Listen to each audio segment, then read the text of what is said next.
Hola, hola mi gente, ¿cómo están? Dímelo, especialmente en los comentarios. So it's another video with Gavilan the Gringo. Yesterday I just kind of randomly thought about something that I thought would be good for me to record, and that is about keys to reaching fluency. Keys to reaching fluency, in my case, in Spanish, but really they can be applied to any language. And so the first key to reaching fluency, before we even mention that, we need to determine what is fluency. There's a lot of misconceptions about what it means to be fluent, and I found myself in that trap for, I would probably say, the first 4 years. You know, right now I'm at 6 years in Spanish. I would say those first 4 years, I used to think, and many people had it confused, that to be fluent in a language meant that you had to have a native-like level, that you had to be able to talk exactly like natives. That is completely contrary. You know, I've met a lot of people, I would say, particularly within the last 2 years when I started to really travel throughout Latin America, and I come across people who are native Spanish speakers, and they have a level of English, and we can communicate, we can talk. But I hear a lot of errors, things that we don't say, you know, and I can tell that they're not a native speaker.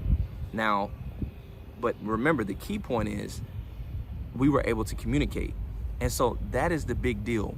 Fluency is you being able to reach a level in your target language, in this case Spanish, to where I would say you are able to talk and express yourself in many different areas, even though you're probably going to be making mistakes, but you can talk and express yourself.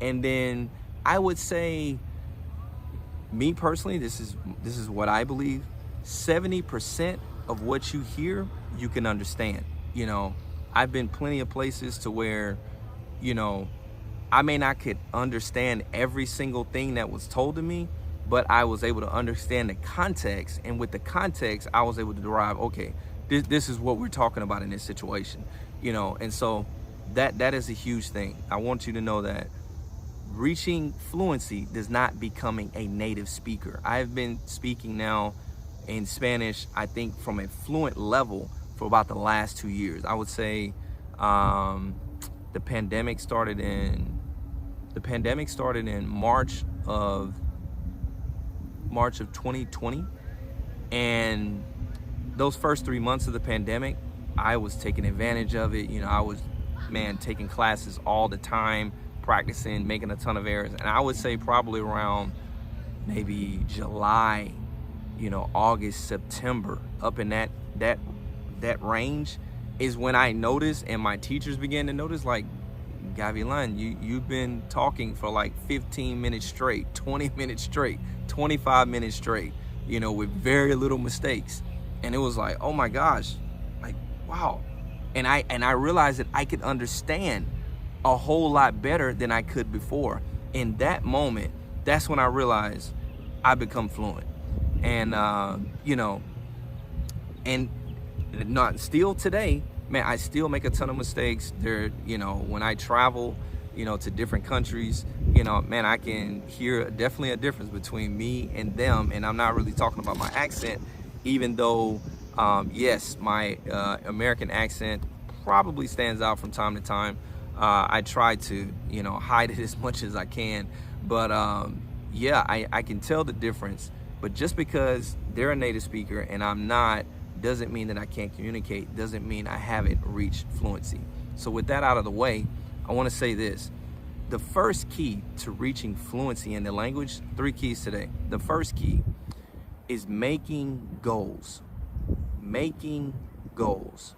So this is something that nobody told me this when I first started out. To be honest with you, when I first started learning Spanish back in June of 2016, I did not start learning with the objective of even reaching fluency. I didn't really think I would even practice doing those Duolingo lessons for more than probably a month, you know, but just little by little, you know, my desires begin to change just a little by little. And then, you know, I guess you could say that the rest is history, you know. But I mean, I never put goals along the way. And I remember after coming back, well, after finishing a trip in India in 2016 during the Thanksgiving time frame, I remember being fascinated with some of the people that I met, having the ability to speak 6 and 7 languages. Some of the friends that I made while I was there. And I remember thinking to myself, like, I gotta hurry up and learn Spanish so I can get started on some other languages. I was not familiar with what it takes to reach fluency in a language, you know. And so with that in mind, I remember telling myself on my way back home, man, I gotta learn Spanish in about 2 years, give myself 2 years, and then I'm gonna move on to Hindi. You know, I'm gonna move on to Tamil or something like that, another language. Man, it's 6 years in, man, and there's days where in my mind, I feel like a beginner, you know. So, I mean, I say all that to say, you have to make short-term goals. I would say that, short-term and long-term. Short-term meaning be realistic. Be realistic in the goals, you know. Don't do like I do and put some goal out there. Oh, I'm gonna learn Spanish in 2 years. Or like some of the YouTube videos suggest, oh, I'm gonna learn Spanish in 30 days. I'm gonna learn Spanish in 3 months. I'm gonna learn Spanish in 6 months. You know, that may be possible depending on the situation. And I don't have a lot of time to get into those scenarios where it may be possible to do that. I will say this, you know, if you're in my situation and you work with English speakers all day, you live with English speakers all day, everything in your environment is in English, you don't really, the only time you're able to practice in this language is when you're taking a class or doing an app or something like that.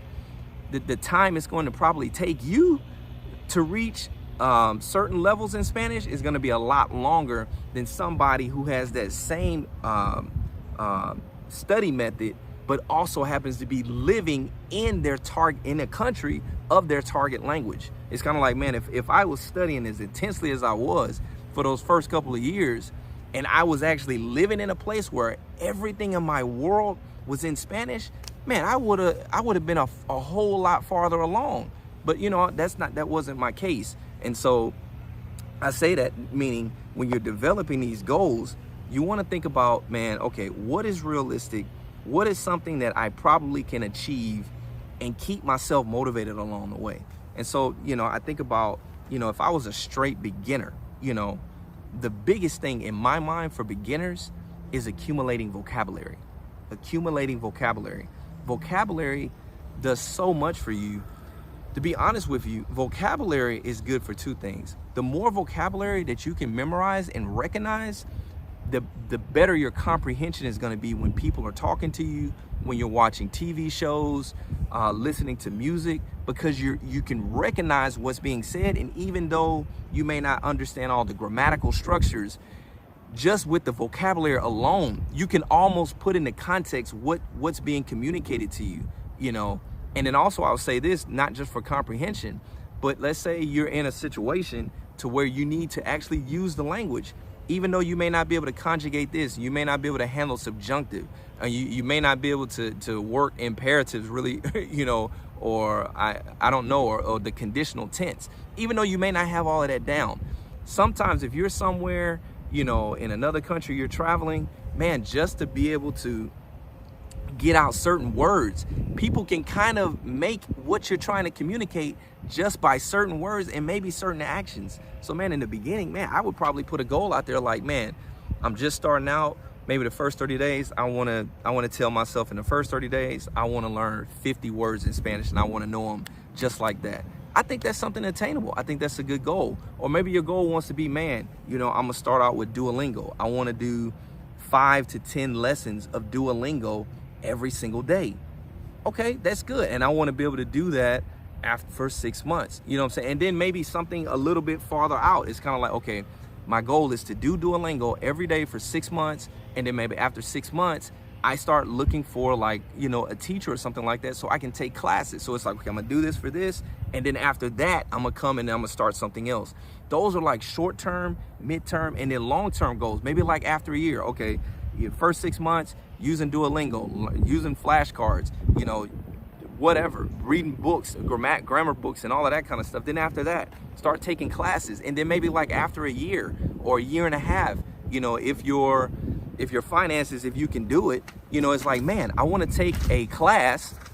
My paper's going off in the background. It's like, man, I would like to visit another Spanish-speaking country and try to put some of this stuff that I've been learning into practice, you know?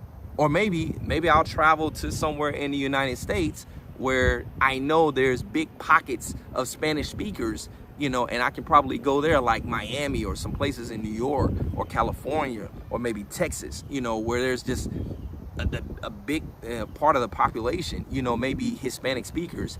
But I will say this, you know, and I'll get to this later in the next key point, is that you want to put yourself in situations when it's time to travel to where you're going to be able to use your language, because sometimes when you meet people that are bilingual, it can be very frustrating, because when you're trying to practice and build, unfortunately, bilingual people probably aren't the people that you want to practice with, because they're going to be quick to switch the conversation back to your mother tongue, which is English, because they just want to communicate, you know, and a lot of people don't really have a lot of patience. So I say that definitely want to make goals along the way, short-term, mid-term, long-term. More importantly, you want them to be realistic. Number two, you need to be willing to invest in your learning. You got to be willing to invest. Learning, you got to be willing to invest, I would say, time and money. Time and money. See, many people, they say that they want to learn a language. Doing 1 or 2 lessons on Duolingo, that's not going to get it. That ain't going to get it, man. You have to make Spanish, or whatever language it is, it's got to become your life. And when I say that, I don't mean that you got to be, I don't know. You don't have to be just a recluse, but man, you have to try to find ways to include Spanish into just about everything you do, you know. And when I talk about the time factor, it's really important. You can't base studying a language and put a time limit on it. Okay, I'm going to study Spanish for 15 minutes, 30 minutes. When you start doing that, Spanish doesn't become something that, in my opinion, is something that's going to be reachable to attain fluency. That's more like a hobby. People that do hobbies, they say stuff like that. 15 minutes, 30 minutes. Yeah. No, you have to be willing. There is no time limit. It's like, hey, I got some free time, let me go study.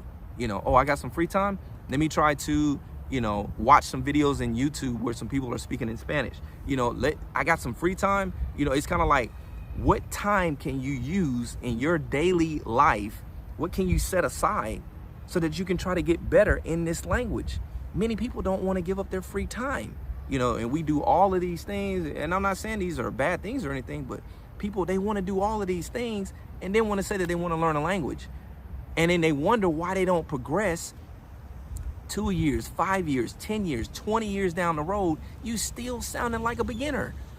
It's because you never made the decision to commit time to this particular language. And it's gonna take time, especially if you live here in the United States and you're trying to learn something like Spanish or French or any other language around the world. You're gonna have to work even twice as hard because you don't live in the environment where that particular language is spoken. So I say that. Money. You have to be willing to invest money. Man, I love Duolingo. Right now, I think my Duolingo streak is right at about 1,430 days, something like that. I had 2 streaks prior of 200 something days apiece, but due to a deployment that I did in 2018, I lost those streaks because, you know, our duration of trip was so long, and then I didn't have internet connection, no SIM card, and no SIM card that would work in those respective countries at that time. And so I lost my streak and I had to start over. So with that being said, I don't know, I'd probably be close to 2,000 days by now. But I say all that to say, I was doing Duolingo for the first 2 years of the language learning process when I first started. And I thought I was actually doing well. I was learning some words and things like that. But then one day after a lesson, Duolingo changed the format, and then they started to charge people to use it, or you had to look at a whole bunch of ads. And I wasn't finna pay at that particular time. And so one of the ads that showed up said, are you interested in taking lessons with a professor in another country online. That was the first time I had ever even considered something like that. And I remember thinking, huh. And so I clicked on the ad. Normally I never click on ads that pop up in videos. I clicked on that one, and it was actually a legit site. And I remember going through, looking at some of the teachers, and remember thinking, okay, wow, this is interesting. I think that yeah, I may try this. And so I found some teachers, one teacher in particular that was in Venezuela. And so man, I remember the price was like $5. Man, sign me up. ¿2 o 3 mil soldados? Wow. Sí. El Estados Unidos. Los Estados Unidos. ¿Qué? Los Estados Unidos. Los Estados Unidos respondieron Sí. con la bomba. Sí.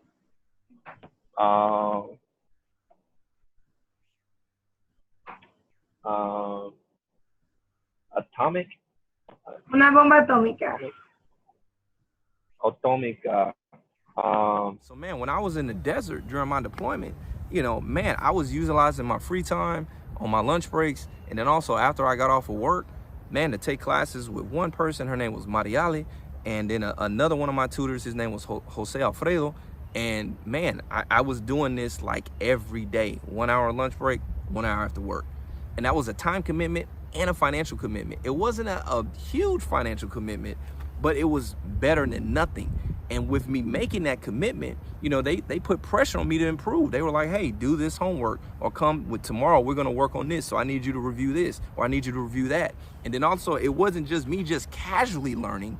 It was like, okay, this is for real. You know, and they gave me objectives like, man, we're gonna work towards this so that you can do this. And so I say that to say, sometimes if you're only just trying to do everything you can for free, it ain't costing you nothing, it's gonna be easier to just throw in the towel and go do something else that presents itself. It's like, you know, you're doing Duolingo every day, like, oh, okay, cool. And then all of a sudden something comes up that, you know, gets your attention, and next thing you know, you focus on that, you ended Duolingo in like 2 weeks, you know. So, but man, when you're paying for something, particularly like classes, or you've bought like a certain Spanish program like Rosetta Stone, and I'm not advertising Rosetta Stone, but something like that that's cost you, it's gonna be a little harder to throw in the towel. Many people throw in the towel, and next thing you know, they haven't studied anything in that language for like a year, 2 years. You know, and it's hard for them to just get back into it. And then they may get excited for a little bit, and then they throw in the towel when something else comes along. So you want to invest in the language. Man, buy books. You know, man, I started buying books early on, you know, and half the books I probably didn't understand 90% of the words, but it forced me to look up the vocabulary. And then I was able to see with my eyes the word structure and the format of what's being communicated. And even though I didn't realize it at that moment, it was slowly helping me little by little by little by little, you know. And then I remember, you know, just taking classes. And then the big investment that I made, my birthday, December 9th, 2019, nothing special was going on. And I remember telling myself, man, this is another horrible, boring birthday. I said, man, if I can't do anything, you know, at least I want to buy myself something. And the thought came up, man, to buy myself a ticket to go visit a Spanish-speaking country. And I thought about a friend of mine, Neftali, that lives in Guatemala. I hadn't talked to him in a long time. And, you know, I thought about him, and I sent him a message asking would he be okay with me coming to visit him and his family. I know it was really random. If he sees this video and he can understand it, he'll probably laugh. And he invited me out there. And I remember coming back from that trip after 7 days, and I never was the same after that trip. I really was never the same after going to India in 2016. But when it comes to Spanish studies, I was hooked. And I knew, even though that plane ticket cost me $330 round trip, I had to drive to Dallas. So that was another thing that cost me. I had to drive 3 hours to Dallas, get on the plane, and, you know, fly over there. And then when I got back, I had to drive back, you know, to my city in Shreveport. But man, that cost me money, that cost me time. But man, there's a saying in Spanish, it vale la pena, it vale la pena, it valió la pena. And so, man, I knew it was worth it, man. And man, that recharged my batteries, man. In a way, I was fully motivated because I was making so many mistakes on that trip.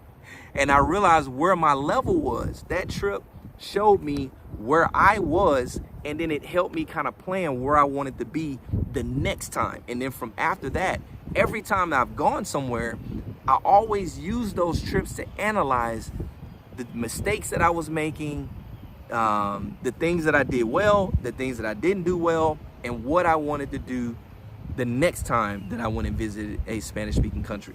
And so that leads me, I just talked about mistakes. And so I want to, before I get into that, I want to say this. You got to be willing to invest. The free stuff is good. I'm all for it. I still use Duolingo. And no, I do not pay a monthly membership. The free stuff is good, but you got to be willing to invest. When something costs you something, it's going to be harder to throw in the towel. Lastly, I can't believe this video is going that long. Lastly is, in order to reach fluency, I believe the biggest key is you have to be willing to make mistakes. I know that sounds like, what? You're learning a language, you're doing something that is completely contrary to normal learning. You know, it's one thing to go to college and study things in a book, you know, or learn in clinicals and things like that. You know, you're learning practices, you're taking in information, but it's another thing. Your brain is working in a different way when you're learning a language, because now you're having to not only learn new information, but you're having to interpret that in something that your brain is not accustomed to. And not only do you have to interpret that and use and understand these words that you have never studied before, now you have to train your mind to be able to speak out what you know. And man, that is really, really hard. And so for a lot of people, not just people trying to learn Spanish, but I've experienced this with native Spanish speakers who are trying to learn English. They feel embarrassed. They don't want to make mistakes, and so they're hesitant to talk because they don't want to sound stupid. But you don't realize that's all a part of language learning.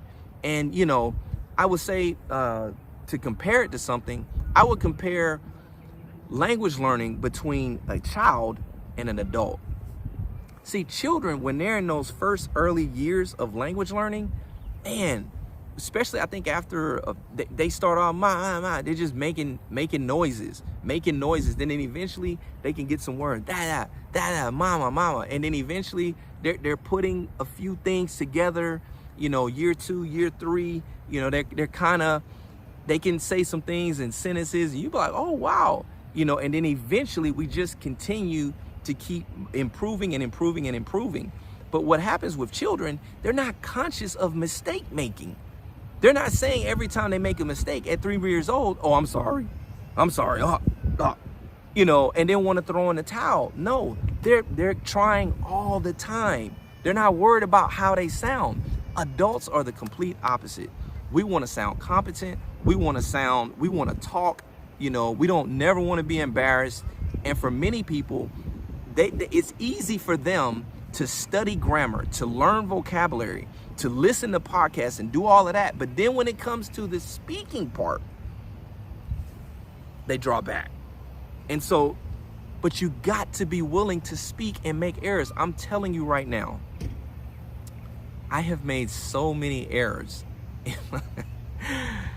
since I've started studying Spanish. I mean, like, since I started taking classes, I've made so many errors, and every time I travel to another country, I can see where their level is versus where my level is. And even though, man, here as of late, I've done a whole lot better where I've been going. I mean, I just recently went to Mexico. You can see some of those videos that's already on my channel. You know, Mexico is probably the most confident that I felt in any country that I visited. You know, I mean, literally, I was doing very well, you know, but that's not my goal. You know, my goal is to one day reach a native level. And I don't think I'm gonna do it in the next 30 days. I know that's something that's going to take, who knows, man, that could be another 15 years or so, you know, and maybe more, you know, I don't know. But I say all that to say, you have to be willing to make mistakes. And one key way to get over that is to start taking classes. See, some people believe that if I just find a Spanish-speaking girlfriend, or I try to marry somebody that speaks Spanish, or I just, you know, I got some friends over here that work at this restaurant or something like that, I'll try to go practice in a restaurant or something like that. You know, like a lot of people here within the United States, if they speak Spanish, that work in normal public places, you know, a lot of them typically are going to be bilingual. And when they meet people, you know, that are like beginner Spanish students and they're quote unquote trying to practice with them, they're not going to be very patient with them. You know, that's the difference really in my mindset of a native Spanish speaker versus somebody who's a native Spanish speaker, but they're a teacher. Teachers are different and they're worth the investment because a teacher is getting paid to help you. A teacher is getting paid to be patient with you. Native Spanish speakers in the streets every day, they're just trying to communicate. Yeah, they're not trying to labor with you for 15 minutes just for you to be able to get out, bueno, you know, buenos días, ¿cómo está? No, and you struggling. Bueno, tardes, yeah. Like, no, they're not doing that. And so you have to keep that in mind, man. When we're in our native language like me, man, we're just trying to communicate, say what we got to say, and then move on, man. Now, me, I'm a little different than probably the average English speaker because when I meet people that are trying to talk to me in English and I hear that, man, I'm super patient. But I am teaching English at this current stage of my life. I have a class that I teach. So because of that, I'm a little bit more patient than probably the average American. But I say all that to say it doesn't matter, man. You have to be willing to make mistakes. The perfect place to make mistakes is to find yourself in somebody's class with a teacher and, man, allow them to just listen to your mistakes. And if it's a good teacher, they'll correct you. Particularly in the beginning, they'll probably correct you a lot. And then eventually as your level begins to raise, they'll correct you less and less and less, not because you don't need it, but they're more trying to allow you to speak and express yourself without cutting you off every time. Bueno, this video went tremendously long.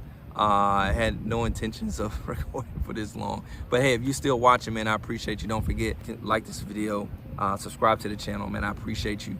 Got some more videos coming up on the way. Entonces, hasta el próximo. Chaito.